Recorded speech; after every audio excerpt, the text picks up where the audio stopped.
하나님의 말씀은 예레미야 이 32장 1절로부터 15절까지 말씀입니다. 제 성경은 1103페이지입니다. 유다의 시드기야 왕 10째 해 곧 느부갓네살 18째 해에 여호와의 말씀이 예레미야에게 임하니라. 그때에 바벨론 군대는 예루살렘에 에워싸고 선지자 예레미야는 유다의 왕의 궁중에 있는 시위대 뜰에 갇혔으니 이는 그가 예언하기를 여호와의 말씀에 보라, 내가 이 성을 바벨론 왕의 손에 넘기리니 그가 차지할 것이며 유다 왕 시드기야는 갈대아인의 손에서 벗어나지 못하고 반드시 바벨론 왕의 손에 넘겨진 바 되리니 입이 입을 대하여 말하고 눈이 서로 볼 것이며 그가 시드기야를 바벨론으로 끌어가리니 시드기야는 내가 돌아볼 때까지 거기에 있으리라. 여호와께서 이와 같이 말씀하시니라. 너희가 갈대아인과 싸울지라도 승리하지 못하리라 하셨다 하였더니 유다왕 시드기야가 이르되 내가 어찌하여 이같이 예언하였느냐 하고 그를 가두었음이었더라. 예레미야가 이르되 여호와의 말씀이 내게 임하였느니라 이르시기를 보라, 내 숙부 살룸의 아들 하나멜이 내게 와서 말하기를 너는 아나돗에 있는 내 밭을 사라, 이 기업을 물을 권리가 내게 있으니라 하리라 하시더니 여호와의 말씀과 같이 나의 숙부의 아들 하나멜이 시위대 뜰한 나에게 와서 이르되 청하노니 너는 베냐민 땅 아나돗에 있는 나의 밭을 사라, 기업의 상속권이 내게 있고 물을 권리가 내게 있으니 너를 위하여 사라 하는지라. 내가 이것이 여호와의 말씀인 줄 알았으므로 내 숙부의 아들 하나멜의 아나돗에 있는 밭을 사는데 은 17세겔을 달아주되 정서를 써서 봉인하고 정인을 세우고 은을 저울에 달아주고 법과 규례대로 봉인하고 봉인하지 아니한 매매 정서를 내가 가지고 나의 숙부의 아들 하나멜과 매매 정서의 인친 정인 앞과 시위대 뜰에 앉아있는 유다 모든 사람 앞에서 그 매매 정서를 마세야의 손자 네리야의 아들 바룩에게 붙이며 그들의 앞에서 바룩에게 명령하여 이르되 만군의 여호와 이스라엘의 하나님께서 이와 같이 말씀하시기를 너는 이 정서 곧 봉인하고 봉인하지 아는 매매 정서를 가지고 토기에 담아 오랫동안 보존하게 하라. 만군의 여호와 이스라엘의 하나님께서 이와 같이 말씀하시니라. 사람이 이 땅에서 집과 밭과 포도원을 다시 사게 되리라 하셨다 하니라. 아멘. 우리 인생은 살다 보면 항상 만나면 헤어짐이 있는 것 같아요. 헤어질 때 참 아쉬움이 항상 있지만 어떤 일이든지 간에 하나님 뜻 가운데서 또 더 좋은 일들이 우리 삶 속에 항상 임한다고 우리들은 항상 생각할 수 있어야 됩니다. 우리 인생은 요즘 100세 인생을 산다 그렇게 이야기하죠. 2018년도 지금 한 3년 정도 전 데이터인데 이제 조금 변화됐을 것 같습니다만은 데이터인데 전 세계에서 가장 평균 수명이 긴 나라가 일본이라고 그래요. 그리고 두 번째가 한국이고 그리고 세 번째가 이태리, 네 번째가 스위스 이런 식으로 미국은 거의 보이질 않는 것 같아요. 그런데 이 평균 수명이 보니까 일본이 85세, 남자가 82세 정도, 그리고 여자가 87.58, 여자분들이 항상 5년 이상 이렇게 더 사는 것 같아요. 한국은 평균 수명이 83.3세, 그리고 남자가 80세, 여자가 86.49, 여자분들이 거의 한 6년, 7년 정도 더 살게 되어 있습니다. 이태리가 보니까 82.84세, 남자 역시 80세, 여자는 85.23, 여자분들이 훨씬 더 오래 어쨌든 살게 돼서 우리 교회도 보면 나이 드신 분들은 남자들은 거의 없는 것 같아요. 여자분들, 권사님들이 많이 있고 이런 것 같아요. 여자분들은 남자들이 살아있을 때 좀 잘해주는 것도 좋은 것 같아요. 어쨌든 100세 인생을 살아가고 있습니다. 암과 같은 어떤 치명적인 병에 걸리지가 않게 되면 이제는 90세까지는 거의 다 살게 돼요. 저희 교회에서도 중보기도 90세까지 살게 해달라고 기도했는데 정말 우리 성도님들이 90세까지 참 저는 신기한 걸 느끼는 게 우리 성도님들께 그런 고백을 제가 한 적이 있습니다만은 90세까지 우리가 중보기도 들어가고 나서는 제가 장례를 치러본 적이 없었어요. 그때 정말 특별한 그 기억이 잘 거의 안 나요. 근데 성도님 중에서 목사님 나이가 90세를 적는 게 좀 그러니까 그거는 기도 안 하는 게 낫겠습니다. 그리고 몇 분이 그렇게 이야기해요. 그래서 이름을 빼고 나서 장례식을 내가 치르기 시작했죠. 돌아가시는 거예요. 그래서 안 되겠다 해서 다시 90세를 올렸는데 그러고 나서부터 지금 몇 년 동안 장례식을 한 적이 없어요. 제가 그걸 보며 느끼는 게 어쨌든 우리 입술로 기도로서 뱉는 게 너무 중요하다. 하나님께 일단 기도하고 나면 나머지는 하나님 책임져 주신다. 아닌 것 같아요, 보면. 기도하면 분명히 있을 줄을 믿습니다. 아멘. 근데 요즘은 오래 사는 것이 중요한 것이 아니라 삶의 질이 중요한 것이에요. 얼마나 건강하게 그리고 궁핍하지 않게 오래 살 수가 있는 것인가. 그런데 믿는 사람들은 어떤 삶을 살아야 되는 것이에요. 만약에 우리가 의미 없는 하루하루를 계속적으로 산다 그러면 그런 삶은 1년을 살든지 그리고 10년을 살든지 무의미하고 무가치한 것은 마찬가지입니다. 그냥 길게만 살고 오래만 살았다고 자랑할 거 하나도 없는 것이에요. 세월이라는 게 아무리 오래 살아도 되돌아보면 짧게 느껴지는 것이 세월인 것이에요. 우리 그리스도인들은 하루를 산다 하더라도 어떻게 사는 것이 중요한 것이고 그리고 우리 삶 속에 하나님께 칭찬받을 수가 있는 삶을 사는 것인가. 어제 어떤 성도님과 신방하면서 대화를 나누는데 그런 이야기예요. 우리 교회에 오시는 분들이 이제 최근에 새로 오신 성도님들이 많이 계시잖아요. 중직자들도 계시고 참 믿음 오래 생활하신 분도 많이 계시고 이런 분들이 교회에서 어떤 굉장히 방황을 하다가 저희 교회에 오셨는데 저희 교회에 오셔서 그분들이 그런 이야기를 하더래요. 우리 교회에 와서 자기들한테 가장 큰 기쁨이고 은혜가 뭐냐면 교회의 비전이 자기 비전이 됐다는 거예요. 교회를 다니면서 그걸 못 느끼고 있었대요. 성도님, 우리가 교회에서 직분을 갖고 우리 같은 교회 멤버가 되고 함께 교회를 섬긴다는 것이 뭐냐면은 이 교회를 통해서 나를 통해 하나님께서 하시고자 하신 뜻이 있는 것이에요. 그러니까 교회 비전이 자기 비전이 되게 될 때에 내가 하나님 앞에서 하나님의 큰 일을 이루 나가게 되어 있습니다. 우리 인생에 큰 비전이 뭐가 있습니까? 잘 먹고 잘 살고 자식 잘 되고 건강하고 이런 것밖에 별로 우리가 개인적으로 없는 것이에요. 그 비전이 뭐가 있어요? 근데 교회에 일단 들어오게 되면은 하나님께서 교회를 통해 주시는 그 비전을 내가 갖게 되면 그게 내 비전이 되는 것이에요. 그리고 그 비전을 이루어 나가면서 하나님께서 그 사람을 통해 크게 들어서는 축복이 임하게 되어 있는 것이에요. 그래서 제가 성도님께 늘 말씀드리는 교회를 사랑하라 그런 것이고 그리고 교회 비전을 사모하라는 것이에요. 그리고 그 비전을 함께 내가 물질을 벌든지 건강하든지 무엇을 하든지 간에 그 비전에 내가 계속적으로 초점을 맞추기 시작하면서 그 비전을 이루어 나가며 그 비전을 이루는 일에 대해서 큰 일조를 담당함을 통해 하나님께서 보실 때 그 사람의 삶이 값 있는 인생으로 바뀌게 됐어요. 저는 우리 성도님 모두 다가 이러한 비전을 가질 수 있기를 주의 이름으로 축원합니다. 그래서 하나님께 칭찬받을 수 있기를 주의 이름으로 축원합니다. 오늘 읽은 이 본문은 예루살렘이 바벨론 군대에 포위돼서 멸망하기 바로 직전의 이야기입니다. 예루살렘 안에는 양식이 떨어지고 사람들이 굶주리고 질병으로 죽어가고 있던 그런 상태였습니다. 예루살렘 사람들은 아무 대책도 가질 수가 없고 불안하고 두려움 가운데 하루하루 살았습니다. 예루살렘 바깥에는 수십만 명의 바벨론 군대가 완전히 포위되어 있던 그러한 상태였습니다. 이때 하나님은 시위대 뜰에 붙들려 잡혀 감옥에 있는 예레미야에게 삼촌의 아들인 사촌 하나멜의 밭을 사라.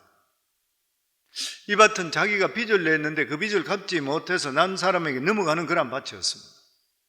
예레미야는 바벨론의 공격으로 이제는 곧 예루살렘이 박살대가 망하는 것이에요. 그 예루살렘이 너무나 잘 알고 있는데도 불구하고 밭을 사라 그렇게 이야기하시니까 밭을 사는 게 아무 소용이 없는 것이에요. 다 뺏기게 되는 것이니까. 왜냐하면 이제는 다 모든 사람이 죽든지 아니면 바벨론으로 포로로 잡혀가는데 밭을 사는 게 무슨 소용이 있는 것이에요. 그런데 예레미야는 하나님 말씀대로 사촌 하나멜의 밭을 사서 매매 계약서를 만들고 항아리에 넣어서 봉헌합니다. 언젠가는 하나멜 자손들이 돌아와서 예루살렘에 왔을 때 이 밭을 다시 소유할 수 있도록 하는 것을 의미하는 것이죠. 우리 1절에서 2절 저희들 같이 다시 읽습니다. 유다의 세데기야 왕 10째 해 곧 느부갓네살 18째 해에 여호와의 말씀이 예레미야에 임하니라. 그때 바벨론 군대는 예루살렘을 에워싸고 선지자 예레미야는 유다 왕의 궁중에 있는 시위대 뜰에 갇혔으니 시드기야 10년 주전 587년인데 이것은 예루살렘이 멸망하기 바로 1년 전 이야기입니다. 예루살렘은 바벨론 군대에 의해서 횟수로는 3년, 만으로 2년 동안 포위됐다가 완전히 멸망했습니다. 그러니까 지금 현재 이 편지가 써 있는 그러한 상황은 아마 그 2년 중간에 어떤 지점이었을 것이라 그렇게 보면 될 것 같습니다. 처음에 예루살렘이 바벨론 군대로 포위했을 때 그 예루살렘에 있는 백성들은 설마했던 것이에요. 그리고 얼마 있지 않으면 하나님의 은혜로 바벨론 군대는 물러갈 것이라 이렇게 그 사람들은 기대를 가졌습니다. 근데 포위된 지 1년이 지나면서 바벨론이 자기들을 반드시 멸망시키려고 하고 절대로 쉽게 물러가지 않을 것이라 느끼고 있을 때인 것이에요. 그리고 결국 1년 후에 예루살렘에는 완전히 멸망하고 대부분의 사람들이 죽고 그리고 포로로 잡혀갔습니다. 성은 무너지고 성전까지 무너지게 되었어요. 불타고 무너지게 되었던 것이에요. 이 어렵고 절망적인 그러한 때에 예레미야는 이 왕궁 시대 감옥에 갇혀 있었습니다. 왜 그러냐면 예레미야는 계속적으로 너희들이 회개해라. 그리고 절대로 너희들은 못 이긴다. 바벨론에 멸망하기 전에 바벨론에 항복해라. 그리고 시드기야 왕은 포로로 잡혀갈 것이라. 이걸 계속적으로 그가 부르짖으며 사람들에게 이야기했습니다. 그랬을 때에 이 예루살렘에 있는 모든 그 백성들뿐만 아니라 왕과 그리고 또한 신하들 모두 다는 민족주의로 자기들은 하나님께 지켜줄 것이라 이렇게 믿었기 때문에 이 예레미야를 민족 배반자로 생각했는 거예요. 그래서 잡아서 시위대 감옥, 가장 험한 감옥에다 집어넣어 버렸습니다. 그 당시에 사람들은 끝까지 싸우자 이런 죄였던 것이죠. 사실 바벨론의 힘은 제국이기 때문에 워낙 막강하고 대국이기 때문에 그 조그마한 나라가 절대로 이길 수가 없는 것이에요. 그럼에도 불구하고 이 나라 사람 예루살렘이 바벨론에 항복하지 않았던 이유가 어디 있는 것이에요? 보통 세 가지로 들고 있습니다. 그 첫 번째가 뭐냐면은 예루살렘 사람들은 예루살렘 역사상 예루살렘이 망한 적이 없는 거예요. 그리고 그들이 믿었던 것이 또 뭐냐면은 하나님의 이름을 둔 성전이 있는 것이에요. 하나님의 성전이 있는 예루살렘이 절대 망할 수가 없다는 것이에요.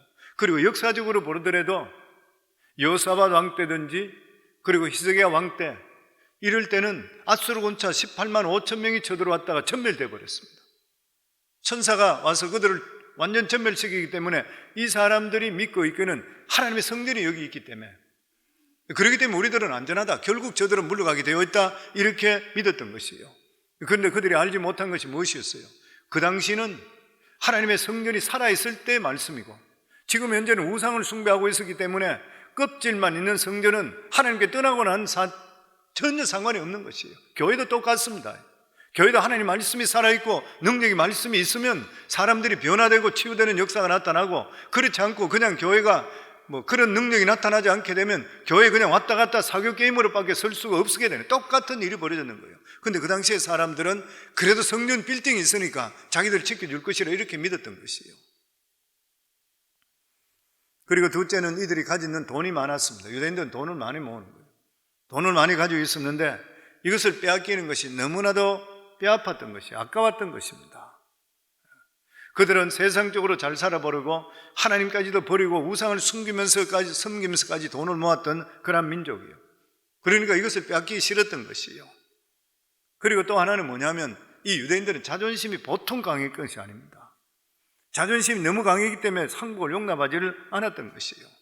이 사람들은 아주 강한 자존심을 가지고 바벨론 거친 오랑캐지요. 자기들로 볼 때는 이 사람들에게 결코 머리를 숙이지 않겠다는 것이에요. 죽으면 죽었지 바벨론에게 항복하지는 않겠다는 아주 강한 민족적인 자부심을 가지고 있어 민족주의인 것이에요. 여기서 예레미야는 하나님의 말씀을 예언함을 통해 고난을 받게 됩니다. 우리 성도들은 하나님께서 생각하지 못하는 가운데 내가 정도로 살아가고 믿음으로 사는데도 불구하고 우리 삶 속에 고난을 당할 때가 있습니다. 그런데 이러한 고난을 당하는 것은 진짜 심판을 피하기 위해서 우리들에게 하나님께서 고난을 먼저 당하도록 만들어 주시는 것이요. 그래서 마치 이것은 우리가 이렇게 생각하면 돼요. 독감 걸리지 않기 위해서 지난 주일날 같이 독감 예방주사를 맞아요. 그 예방주사를 맞는다는 게 무엇이에요? 독감 비슷한 정세를 우리 속에 가져옴을 통해 우리가 이 면역성이 생기도록 만들어주는 것이죠. 진짜 독감이 오더라도 이길 수 있는 능력이 나타나게 되어 있는 것이에요. 보면 오늘날 우리들은 두 왕국 속에서 살고 있습니다. 하나는 우리가 발디딛고 있는 이 세상이고, 그리고 또 다른 하나는 하나님의 말씀을 공급받고 살아가는 교회입니다. 우리는 두 가지 삶이에요. 그래서 우리 인생에 성공하려고 그러면 교회 생활에 반드시 성공하셔야 됩니다. 이거는 뭐 철칙인 거죠. 왜냐하면 예수 믿고 구원받은 하나님의 자녀는 예수 그리스도 몸된 교회에 몸을 담고 있어야 돼요.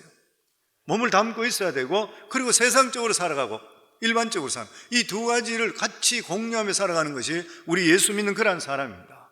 근데 어떤 사람들은 세상적으로 치우치고 교회는 그냥 적당히 한번 왔다 가는 거로 생각하고 살아가는 사람은 교회 생활 절대로 성공 못합니다. 그 사람은 올바른 신앙으로 바로 살지 못하기 때문에 반드시 나중에 가면 후회하는 시간이 오게 되어 있다고 하는 것이요. 근데 이렇게 교회 생활을 잘해야 되는데, 교회가 살아있을 때는 우리 영혼이 살아있습니다. 근데 교회 말씀이 이게 살아있지 못하게 되면 우리 영혼이 견디질 못해요. 믿음으로 살려고 하는 사람은 견디지 못합니다. 이게 영적으로 하나님의 성령을 체험하고 이런 사람은 하나님 성전에 와서 하나님 말씀을 받으면서 그것이 내 심령을 두드리며 내가 매주 깨우치고 믿음에 살게 됨을 통해 내가 영혼이 기뻐지고 내 삶이 새롭게 바뀌게 돼 있어요. 그런데 교회 안에서 이러한 것이 없어지게 되면은 너무너무 답답한 거예요. 견딜 수가 없게 됩니다. 또 뿐만 아니라 세상은 뭐 혼탁한 것이죠. 불안하고 이런 것이죠. 뭐 어떻게 될지 모르는 것이죠. 지금 팬데믹 이게 너무 기간이 오래 걸리는 바람에 뭐 우리 교회 지금 이제 건축을 저희들이 준비하고 있는데, 어제 건축위원 같이 그 아키텍처 컴퍼니에서 사람들 나오고 같이 저희들 모여서 한 2시간 이상 서로 이제 진행 관계 이야기하는데, 건축비가 천정부지같이 올라옵니다. 사람도 못 구하게 되고. 그래서 앞으로 우리 건축을 하는 게 한 2, 3년 정도 걸리는데 프로젝트 할 수가 없대요. 가격을 뽑을 수가 없대. 어떻게 될지 모르겠다 그래요. 지금 뭐 보통 그런 일이 아닌데, 뭐 우리 성도님 가게들 하시는 가게들도 보면은 뭐 스페니시들이 일하는 사람들이 이따 같이 때려서 떠나버리고, 뭐 조금 더 준다고 하면 없어져 버리고, 뭐 사람이 없고 굉장히 힘든 그런 사회를 살고 있습니다. 근데 우리가 이런 아무리 세상이 변동이 있고 혼탁하다 한다 하더라도 변함없는 것이죠. 그게 바로 하나님의 말씀입니다. 아멘. 그래서 우리는 다시 한번 이 세상에 살아가면서 하나님 말씀을 기억해야 되는 것이에요. 왜냐하면 이 세상은 결코 영원한 것이 아니기 때문인 것이에요. 이 세상은 항상 거짓이 있습니다. 항상 속임이 있는 것이고 항상 싸우는 것이에요. 죄악 속에 살아가는 것이 바로 이 세상입니다.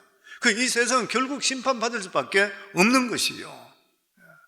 근데 우리는 이것을 모르고 이 세상이 좋아서 그냥 세상에 성공하고 인정받으려고만 애쓰고 살아가고 있는 것이에요. 이럴 때 우리들은 하나님께서 이렇게 혼탁할 때에 믿음의 사람을 찾고 있어요. 이 세상에 우리가 살면서 진리의 빛을 발할 수 있어야 되고, 그리고 진리의 소금 역할을 할 수가 있어야 되는 것이에요. 이럴 때일수록 우리 자신들이 할 일이 있고 교회가 할 일이 있는 것이에요.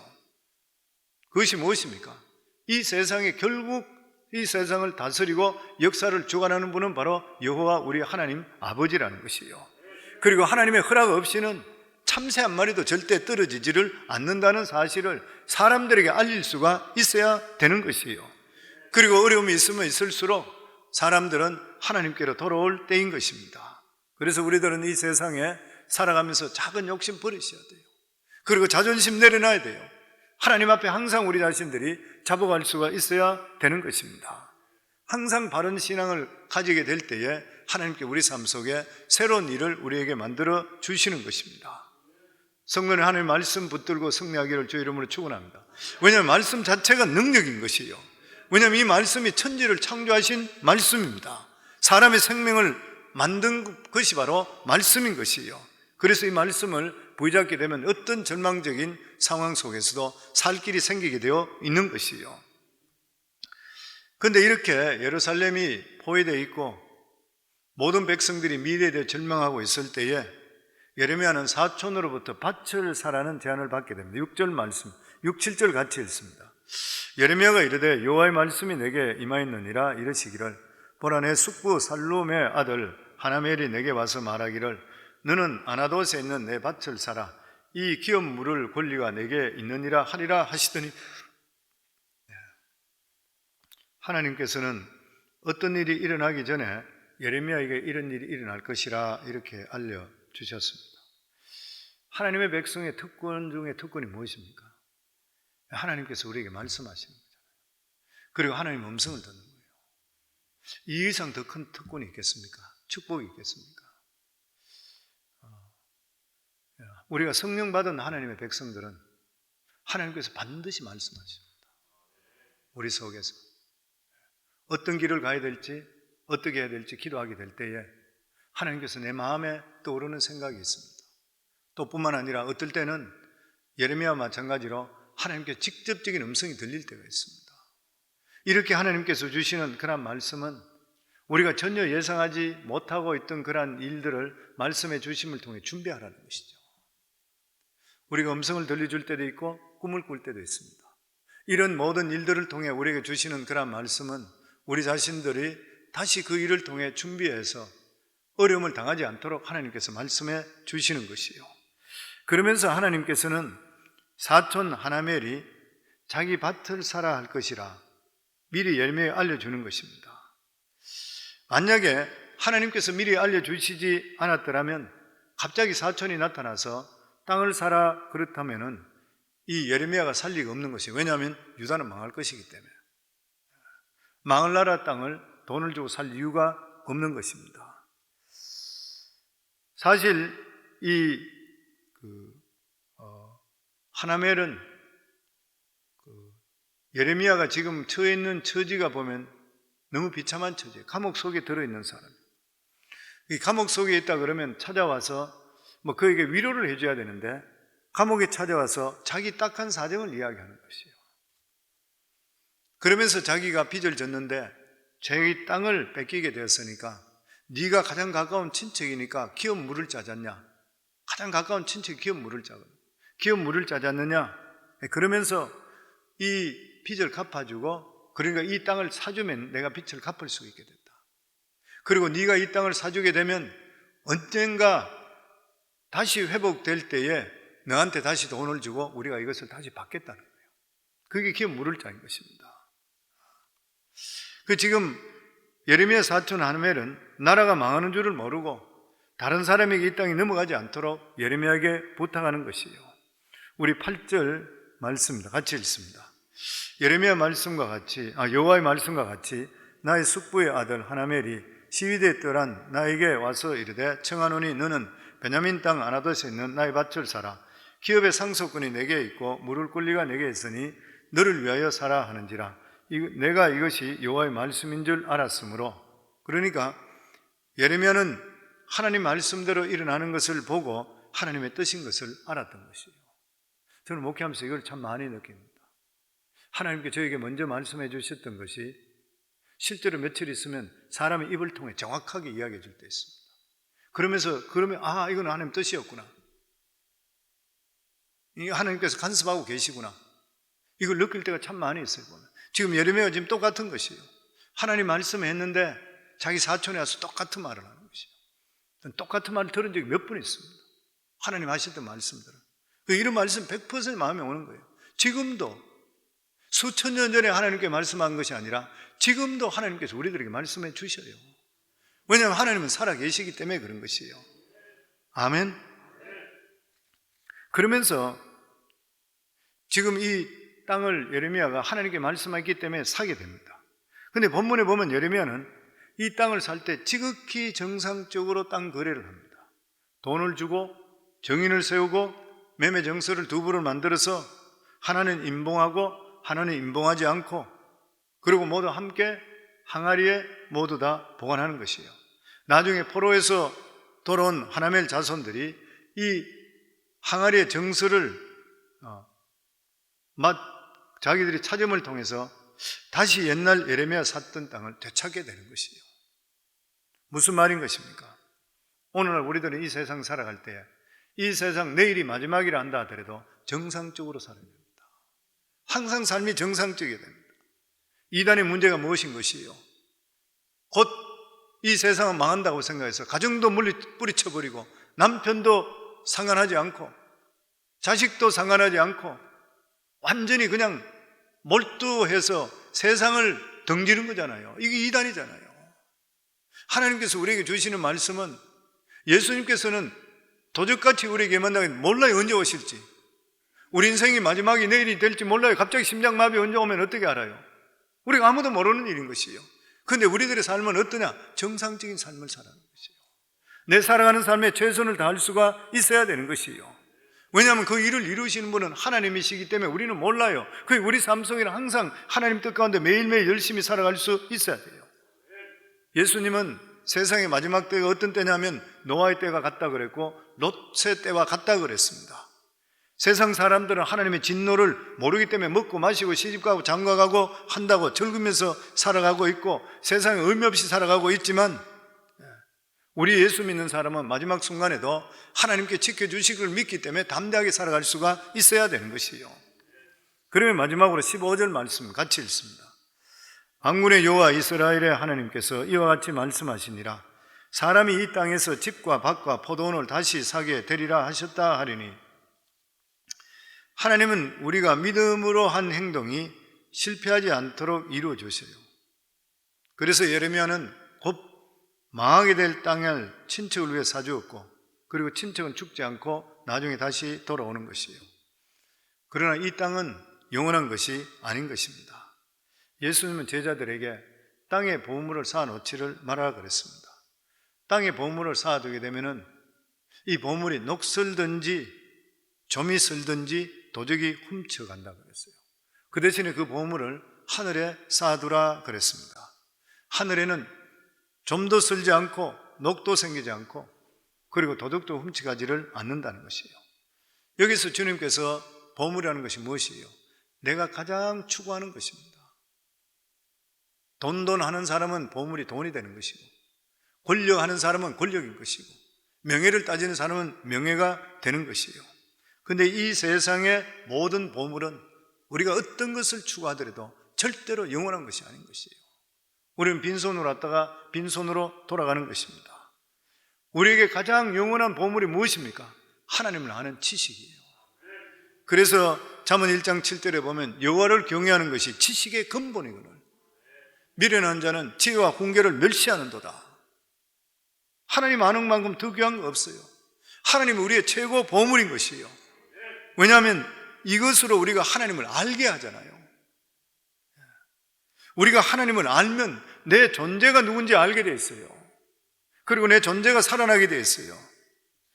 하나님을 알게 되면 세상이 아무리 흔들리더라도 우리는 꼼짝하지 않아도 돼요. 왜냐하면 담대하기 때문에 하나님께서 결국 축복은 하나님 주신다는 걸 우리가 믿고 있고 하나님께서 우리를 보호해 주신다는 것을 믿고 있기 때문인 것입니다.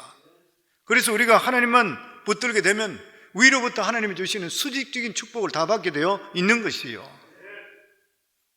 우리 인간의 몸 자체만 하더라도 한번 생각해 보세요.